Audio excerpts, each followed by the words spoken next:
Olá, tudo bem com você? Feliz com a prova do Einstein? De português? Pois é, né? 10 questões. E vamos, nesse nosso comentário aqui, vamos seguir o critério usado pelo próprio Einstein, né? Pela própria banca que elaborou a prova. A prova está dividida em 3 partes. Uma redação, uma parte de língua portuguesa e uma parte de literatura. Vamos começar pela parte de língua portuguesa, porque ela tem 2 textos, a partir dos quais foram feitas 5 questões, né? E esses 2 textos também serviram de base para a construção da redação, tá? Então esses 2 textos, mais técnicos, o editorial, ambos os textos voltados para as questões relacionadas à medicina, né? Posicionamentos e comportamentos, uma questão ética dentro da própria medicina.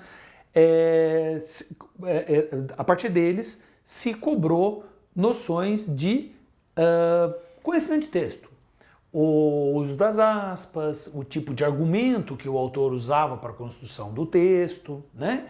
Questões até bem simples a partir não necessariamente do conteúdo daqueles textos, mas da parte técnica que construía o texto. Aí esses 2 textos serviram de base para uma redação, uma dissertação, que a gente poderia, não está explícito, tá? A gente poderia pensar num tema que é a violação do sigilo de informações por profissionais de saúde.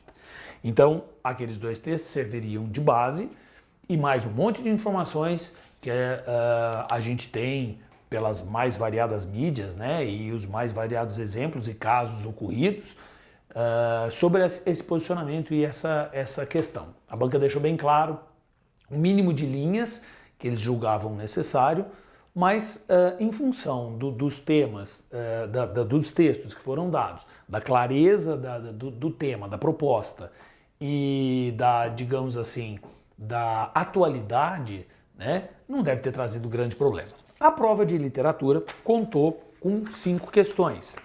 E nessas 5 questões, eles cobraram o Claro Enigma, né, uma questão sobre o Claro Enigma, uma questão sobre Iracema, uma questão sobre Memórias Póstumas de Brás Cubas, que é simplesmente aquela questão assim, ó, gabarite essa questão, acerte, né, porque é uma questão muito simples, eu creio que não deve ter tido grande problema, uma questão sobre Cidade das Serras e uma questão sobre Sagarana. A do Sagarana é interessante porque eles cobravam uma noção do enredo, o conto Duelo, e eles queriam saber, né, se você leu o conto e se você era capaz de fazer nas alternativas ali um resumo mínimo daquilo que era necessário. O Claro Enigma é um texto difícil, é um texto elaborado, caiu um trechinho da Máquina do Mundo, mas é um trecho bastante comentado, é um texto bastante recorrente, né?